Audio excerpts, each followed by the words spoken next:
Tantor Audio, a division of Recorded Books, presents Moonbreak by Lise Mactague, narrated by Lori Prince.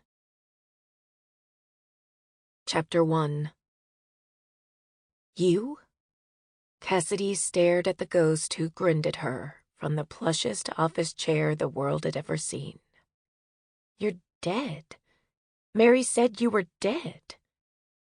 The last time she'd seen Stiletto, the hunter had been less than thrilled to discover her existence. She'd been frightening then, in her form-fitting black combat garb, her short black hair slicked back from her face. But she was even more imposing now, despite being in an exquisitely tailored pantsuit of deepest crimson that served to emphasize the androgynous lines of her frame. The sienna of her skin was only a few shades darker than her clothing, and her hair floated above her head in short strands now, allowed their freedom.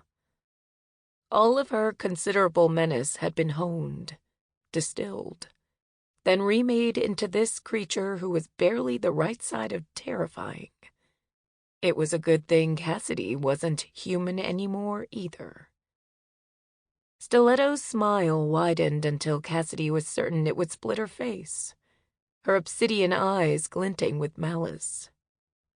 She should know. Sharp teeth gleamed shockingly white against her dark lips. Cassidy blinked as she tried to sort out what that answer could possibly mean. She was there. That she was. Stiletto stood, pushing the chair back in a smooth motion. She made her way around the desk slowly, almost languidly, as she trailed one hand along the sharp edge. So, what do you need from me, Alpha? What can the Lord of Chicago do for you? So you're a vampire now?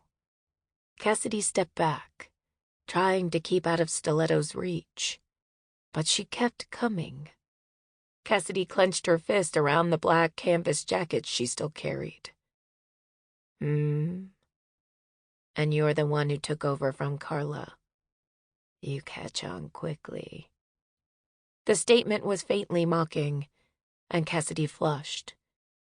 Then you know what happened to my pack. Stiletto kept advancing, and Cassidy kept backing away. I know things have gotten a little hot for you recently, the vampire said. Anger sparked inside Cassidy's brain, and her wolf snarled in response. She stopped in her tracks and held out one hand, stiff-arming Stiletto back, even as she tried to close the gap. Cassidy hefted the jacket and slammed it down on the desk. You don't know anything, she growled around lengthening teeth. Her claws scored through the blotter on the desk's top, gouging out little curls from the hardwood beneath. My pack is gone. Taken. Stiletto stilled. She cocked her head and waited, as unmoving as a statue carved from petrified wood and carnelian. What kind of a lord of Chicago doesn't even know about the goddamn military pulling shit in her territory? Cassidy sneered, displaying teeth that rivaled Stiletto's in length and surpassed them in number. Carla would have known. Military? Stiletto's gaze drifted down to the jacket on the table. She snatched it up so quickly that Cassidy almost didn't see it. The vampire spun away, her form blurring until she stood next to the lamp on the top of the desk. The design is consistent with the BDU the military uses for night maneuvers. Why does the military want our wolves? Stiletto settled into her chair, her brow furrowed. There's been a contingent of Black Ops troops in the area. They're available to support the local hunter, and they take on their own missions against Supras who get... Her face took on a pained smile. Out of control. They don't have the firepower to take on a werewolf pack. Wolfen. Cassidy's correction was quiet, but no less intense for its lack of volume. And it was 4 packs, maybe 5. Stiletto's carefully shaped eyebrows climbed her forehead, and Cassidy found herself leaning forward, trying to catch a whiff of the vampire's scent. Was she lying? It was impossible to tell. She might as well have been sniffing a stone. The vampire tossed the fabric down while shaking her head. None of this is conclusive. Just because it's consistent with what my former employer's foot soldiers might wear, it doesn't mean it was them. Former employer? I couldn't very well keep being a hunter with all this going on, could I? Stiletto gestured down the length of her body. They don't take kindly to the undead joining their ranks. Something about conflict of interest, I guess. There's a policy that covers this. Cassidy shook her head. No, it doesn't matter. None of this matters. The only thing I care about is where the kidnapped wolven have gone and who took them. Not necessarily in that order. If you can't help me, then you're of no use at all. I don't have any current information, but that doesn't mean I will never have something for you. Stiletto leaned forward, steepling her fingers in a way that was so stereotypically villainous that Cassidy might have laughed, if the situation had been so dire. It felt like someone had removed everything from inside her ribcage and replaced it with an ache, somehow both dull and vicious, that showed no sign of subsiding. She closed her eyes and took a deep breath. I'll leave my number. If something comes up, you can call me. I can do better than that. Stiletto looked her straight in the eyes and reached into the desk. These events concern all of us. If someone was strong and organized enough to pull off the kidnapping of dozens of werewolves, then they could come after us. I will reach out to you if I find anything. She pulled a necklace out of a drawer and pushed it over to Cassidy. If you need anything, show this at any entrance to the building at any time of day. Someone will bring you directly to me. The blood-red jewel on the silver-disked pendant winked up at Cassidy. She licked her lips, wondering how much of her soul she would be selling if she took it. An intact soul wouldn't bring her wolfen back. She reached over to pick it up, then froze when Stiletto's hand closed over hers. The vampire's skin was colder than its warm brown suggested. Cassidy wasn't being held tightly. She pulled back, and Stiletto's grip firmed. I would ask a favor, she said, a quirk of a smile forming at the corner of her mouth. And there it is. Cassidy let go of the necklace. Nothing you won't willingly offer, I'm sure. Stiletto turned Cassidy's hand over and pressed the pendant into her palm, then let go. If you run across my predecessor again, let me know where she is. Again, she went straight to your home after things got messy here. I know you took her in. I owed her a favor. Cassidy shoved her ticket into the club deep in the pocket of her pants and hoped she never had to cash it in. You know my den burned. It's probably still burning. Chances are good she never got out. Carla is too cunning to be caught by a group of mere humans, no matter how well armed they might have been. Unlike my wolven, Cassidy said flatly. She refused to leave the subtext hanging between them. If Stiletto was indeed the new vampire lord of Chicago, then she needed to know that Cassidy wouldn't be pushed around or manipulated. Better to make that clear now than to have Stiletto try to keep stringing her along. Stiletto inclined her head. It could have meant anything. But Cassidy chose to believe that the vampire was acknowledging her overstep. Whatever the reason, I won't believe she's dead until I have proof, or the word of someone I trust. I can't promise anything, but if I hear, I'll let you know. And I have your word on that? Cassidy bit her lip. It felt like she was about to step off a pier into shark-infested waters. Still, Stiletto had phrased the request as if there was a favor in play. Maybe Stiletto was too new to non-human politics to understand what that might mean. But Cassidy did, and would hold her to it. You do. I will do you the favor of letting you know where Carla is, if I ever find out. I promise. Stiletto nodded. I'll hold you to that. And if you see your sister... Yes, Cassidy asked when the silence had gone on too long. Tell her thanks. Sure, I guess. I'm sure we'll see each other again. Stiletto leaned back in her chair. Yeah. Turning on her heel, even though it made the hairs on the back of her neck prickle to have Stiletto behind her, Cassidy left the room.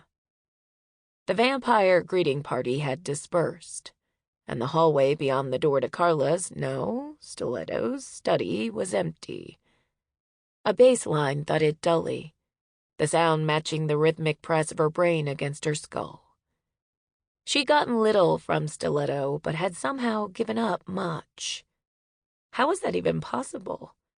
The vampire might be new, but she'd pushed out the decades-old previous lord, and already Cassidy was dancing to her tune. She strode through empty halls. Those in the nightclub were nearly as desolate as when she'd reached them. Even those most committed to late-night revelry were dispersing. Some in the arms of vampires, others alone or in pairs. She smelled as much disappointment as anticipation among them as she wove her way around the various groups. Why someone would be crushed not to be a vampire's late-night snack was not something she could understand. She was already drained, and Stiletto hadn't even hinted at putting her teeth to Cassidy's flesh. After the oppressiveness of the club, the cool night air was a welcome balm. Cassidy paused at the top of the steps at Faint, wondering what to do next. Snow had the Kenosha Alpha and Beta in her van and was going to drop them off somewhere. The remaining Alphas, who had made it out of the ambush in the woods, had dispersed to their dens to see what awaited them. Her gaze shifted, focusing north toward her own home. She had nothing else to do until noon. That was when she would meet back up with the surviving Alphas. Technically, Marrow and Bone were Alpha and Beta, or maybe it was the other way around. She hadn't had enough time to figure out how to differentiate them before soldiers overwhelmed their meeting. It was something to dwell on, rather than allowing her mind to delve back into the dark memories of that brutal skirmish in the snow. Her recollection was already fragmenting into stark shots of muzzle flashes in the dark, blood splattered on white, the glare of the helicopter's light piercing the night, then the brutal end of the same copter in fire and heat. It was a miracle they'd made it out with as many as they had. Cassidy blinked, trying to make sense of her surroundings. She was wandering, her feet taking her back to the hotel, where more fire awaited her. She chewed on her lower lip, disregarding her wolf, who tried to tell her that obsessing over the previous night's events wasn't helpful. If there was a better argument for how ill-fit she was for leadership, Cassidy couldn't see it. Wherever her wolves were, they were there without her. It might have been better if she'd been taken with them. Her head exploded in sharp pain as her wolf scored the inside of her brain with sharp claws of fierce disapproval. As long as they took breath, they would search out those who had been taken from them. Retrieving their own was much easier from a position of freedom than it would have been from captivity. Cassidy shook her head, trying to clear it both of the pain and her own concerns. She'd gone to try to clear up the reason for the disappearance of a few of her wolves, and had ended up losing them all. The wolf nipped at her, more gently this time, herding her thoughts away from the abyss that threatened to pull her in.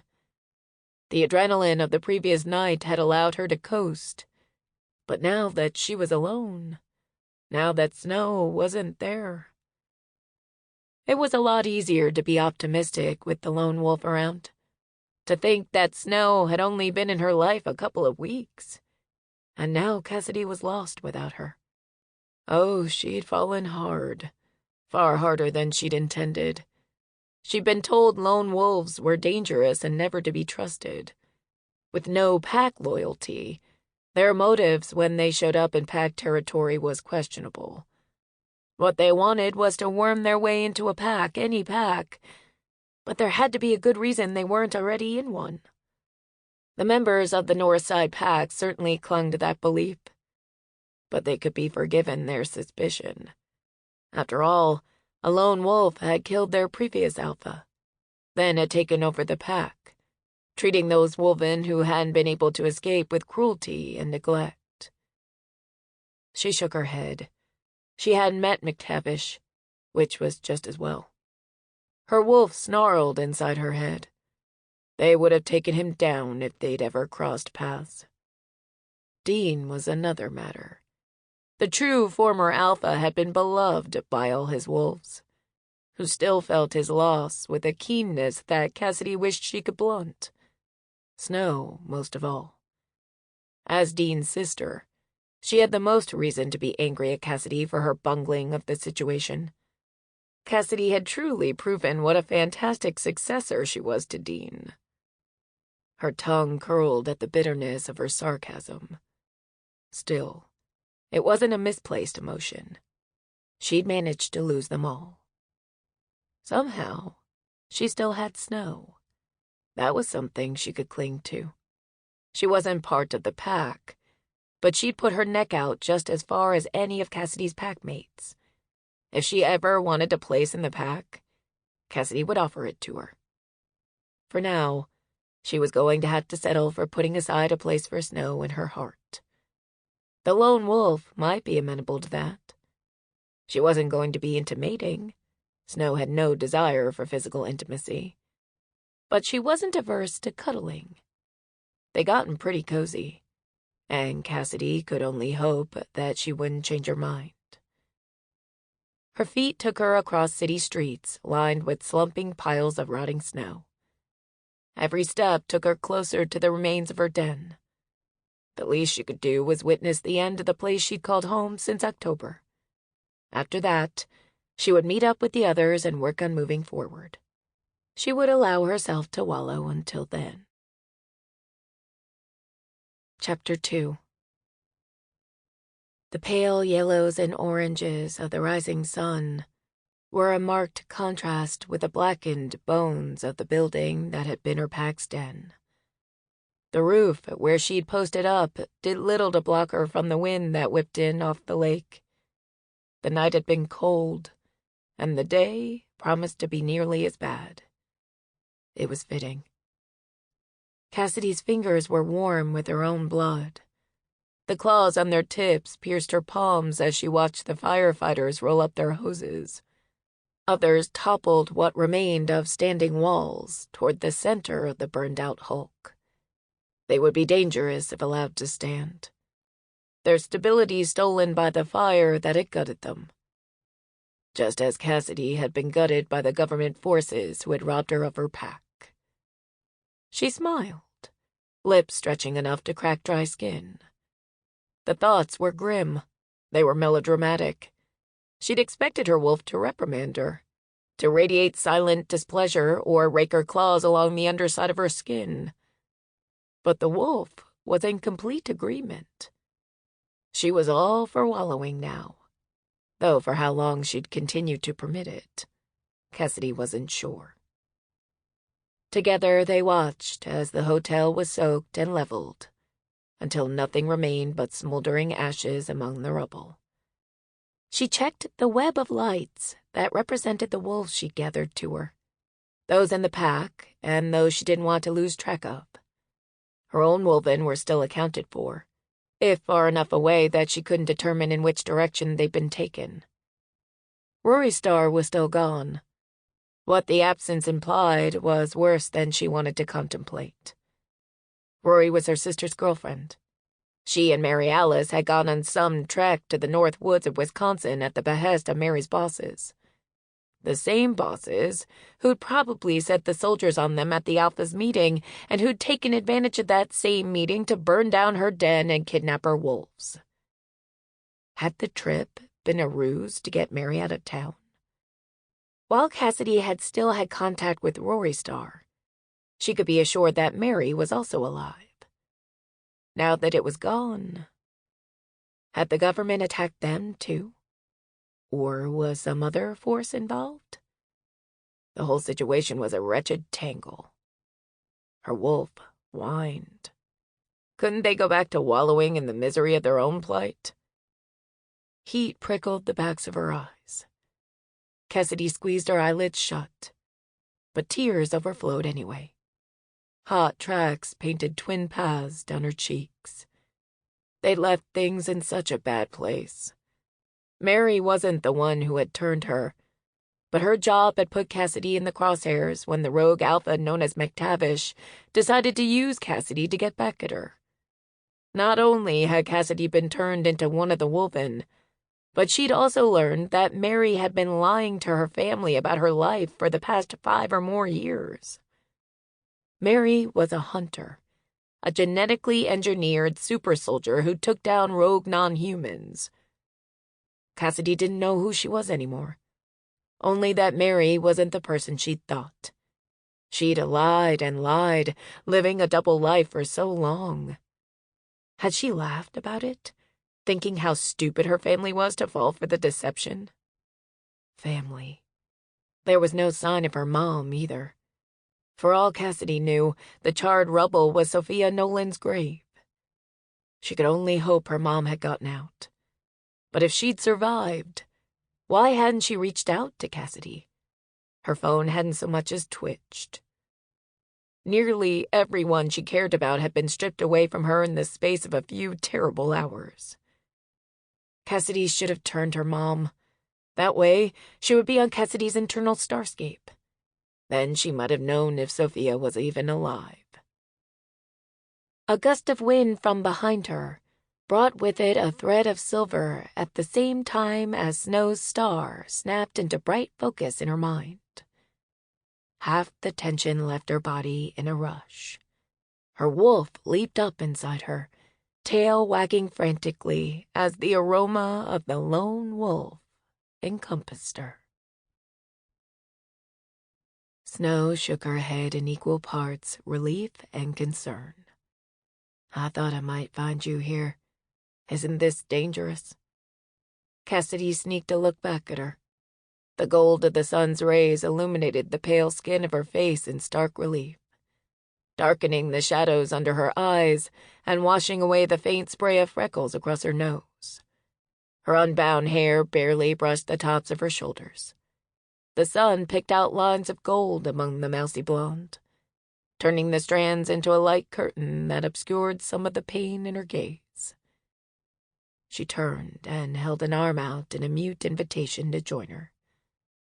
Snow picked her way across the roof, avoiding treacherous patches of ice that would have been difficult to navigate even with the pads and claws of fur form. She relaxed into the embrace and allowed Cassidy to pull her in against her body. The Alpha closed her arms a little too tight. She buried her nose in the exuberant curls of Snow's hair and inhaled deeply. Snow luxuriated in the contact and the way their scents mixed in a way that felt right. Her wolf settled within her, offering the comfort Cassidy craved. They can try me, Cassidy finally said. Snow blinked up at her, eyes tired. Sorry, what? That this is dangerous. Ah. Snow closed her eyes and laid her head on Cassidy's shoulder. It is. If I was trying to flush someone out, I'd be keeping an eye on the area. It's not a trap if no one's checking the snare. Is it wrong to wish they'd find me? I'd take so many of them down. Cassidy's scent was raw and erratic. It skittered between murderous rage and deep despair. Neither emotion was unwarranted, but she couldn't allow them to ruin her, not now. Only in that I'd miss you if you got killed, and it wouldn't help your pack come home. Snow took a deep breath, then let it out in one long exhale. Your mom and sister wouldn't be thrilled either, if they're even still alive. Hey. Snow lifted her head and reached for Cassidy's face. She gently took the alpha's jaw and turned her head around until their eyes met. It's hard to lose family. Don't make it harder by assuming it's happened when you don't know for sure. Where there's doubt, there's hope. Hope? Cassidy blinked as tears poured down her cheeks, but made no further attempt to stop them. It's better than the alternative. Snow leaned forward and gently kissed first one cheek, then the other. And you're not alone. I'm not. Cassidy squeezed Snow against her. You got more powerful arrows in your quiver than me. Maybe. Her grin was cheeky, even through her tears. Hammer's not nearly as cute, and I'm not sure anyone could come between marrow and bone. You're hilarious. Snow couldn't help but smile, even if the statement was ridiculous. Cassidy trying to make jokes was a much better proposition than Cassidy looking to pick a fight. True. Cassidy scrubbed at her wet cheeks, then turned back toward the burned-out ruins of her home. Thin trails of smoke and steam had replaced the dense clouds of the earlier conflagration. A few firefighters carefully walked the ashes, putting out the remaining hotspots. But most of the fire engines had left the area, leaving mainly police cars. Let's find somewhere more comfortable to spend the time until we meet up with the Alphas, Snow suggested. I don't think there's anything else to do here, Cassidy said, except maybe get picked up by the cops for loitering. She stood and stretched. Snow mourned the departure of the warm spot at her side, but got up as well. Her own muscles had grown tight. Oddly, she'd been sitting too much. Yes, there had been the mess in the woods. She'd scrambled to avoid the soldiers and had been forced into taking the lead to get the remaining Alphas back to her car in safety. After that, she'd had her ass parked in the driver's seat, when she should have had Cassidy's back with the vampires. The Northside Alpha didn't look like she was sporting tooth marks, but they probably would have healed already. No. Her contribution to the cause that night had been to drive the Kenosha Alpha and Beta to an emergency vet in Wisconsin. Some hero she was. She didn't even know if Jane would live.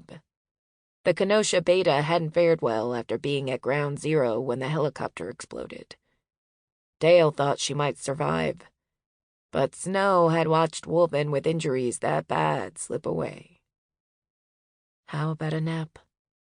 Snow eagerly took Cassidy's offered hand. I could use a few hours. She shook her head. Or days. We can do days when we have everyone back, Cassidy said. Hell, you can have weeks then. Some quiet weeks with you?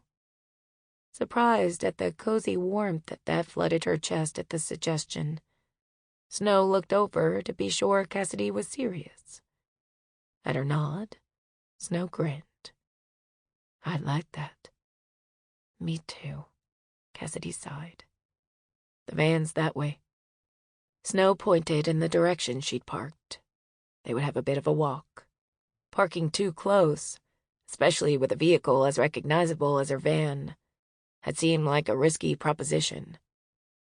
Come on. She hopped over the edge of the building, landing on her feet a good 15 feet below. Cassidy followed, but stumbled on the landing as taxed muscles protested their treatment. Snow reached out to steady her and got a grateful smile and thanks. She returned the smile with a grin of her own. There are advantages to avoiding fights. The Alpha had to be running on fumes.